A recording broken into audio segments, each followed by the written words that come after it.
पति के रिश्तेदारों से नफरत। किंजल और धवल की शादी के 6 साल बीतने के बाद उनमें काफी झगड़े होते रहते थे। झगड़ों की वजह तो अलग अलग होती थी, लेकिन उनमें सबसे मुख्य वजह थी कि पति और पत्नी के विचार कभी आपस में नहीं मिलते थे। जहां धवल स्वभाव से नेक और सेवाभावी था, वहीं किंजल का स्वभाव स्वार्थी और भेदभाव करने वाला था। किंजल के स्वभाव और उसके व्यवहार से धवल तंग आ गया था। वह हमेशा कोशिश करता रहता है कि किंजल स्वभाव में किसी तरह बदलाव आए। किंजल अपने ससुराल साइड के रिश्तेदारों के साथ कभी सीधे मुंह बात ना करती। कई लोग उसके खराब व्यवहार के कारण नाराज हो जाते, लेकिन किंजल तो किसी की भी परवाह नहीं करती। धवल को इस बात से काफी दुख होता कि उसकी पत्नी उससे इतनी विपरीत क्यों है। परेशान हो चुके पति ने अब खुद ही परिस्थिति को सुधारने का मन बनाया और एक प्लान बनाया। अगले दिन धवल ने किंजल से कहा, सुनो, मैं सोच रहा था कि पापा मम्मी भाई बहन और उनके बच्चों को घर पर इनवाइट कर लेता हूँ।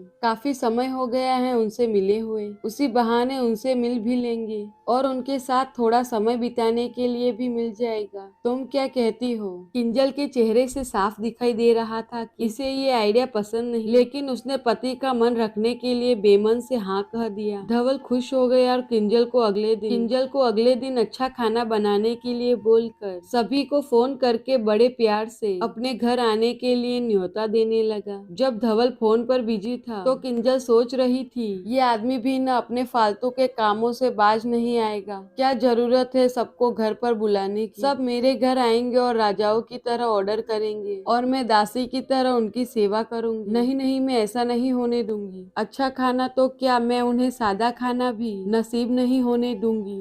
देखती हूँ कितनी देर टिकते हैं ये लोग मेरे घर। अगले दिन सुबह धवल काफी खुश था। जब सिर्फ 2 ही घंटे बचे थे सभी मेहमानों के आने के लिए, धवल ने अपनी पत्नी किंजल से पूछा, अच्छा बताओ तो सही, आज सबको खाने में क्या स्पेशल खिलाने वाली हो? किंजल मुंह बनाते हुए बोली, स्पेशल खाना क्यों? तुम्हारे माँ बाप भाई बहन कोई मेहमान थोड़ी है, उनके लिए कोई स्पेशल खाना नहीं बनाया है मैंने। वह भी वही खाएंगे जो हम खाते हैं। आज घर में सिर्फ दाल चावल बना है क्योंकि और कुछ बनाने के लिए सामान नहीं था। किंजल की बात सुनकर पति गुस्सा हो गया और बोला, तुम कभी नहीं सुधरोगी। अगर घर में सामान नहीं था तो मुझे एक बार बता दिया होता, मैं बाजार से लेकर आता, लेकिन कुछ ढंग का तो खाना बना लेती। अब सिर्फ 1 घंटा बचा है और सभी आने वाले हैं, मैं क्या मुंह दिखाऊंगा उनको?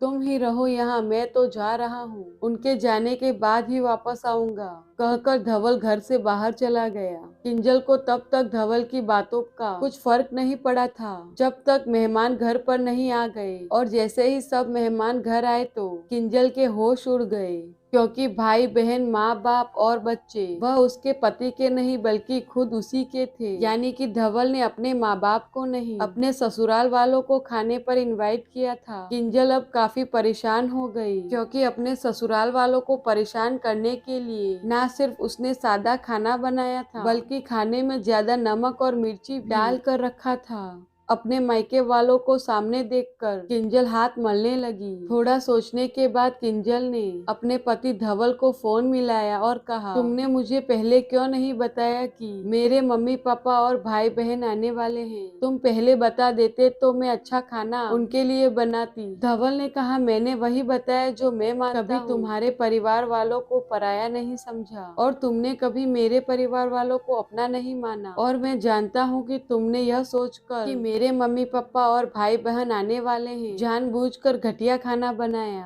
अब तुमने जो किया है उसे तुम खुद ही भुगतो। मुझे पता है तुमने मुझे इसलिए फोन किया होगा ताकि बाहर से खाना मंगवा सको, लेकिन मैं ऐसा नहीं करूँगा ताकि तुम्हारे किए की सजा मिल सके। इतना कहकर धवल ने फोन कट कर दिया। ना चाहते हुए भी किंजल को अपने मायके वालों को वही खाना खिलाना पड़ा। उसके रिश्तेदार ज्यादा मिर्च और नमक वाला खाना भी ऐसा सोचकर खा गए कि बेटी से गलती हो गई होगी, लेकिन बाद में जब दामाद ने सारी बात उन्हें बताई तब उन्हें बहुत शर्मिंदगी हुई और सभी ने उसके बुरे बर्ताव के लिए किंजल को डांट कर उससे नाराज होकर वहां से चले गए। किंजल को अब पछतावा के सिवा और कुछ नहीं हो रहा था।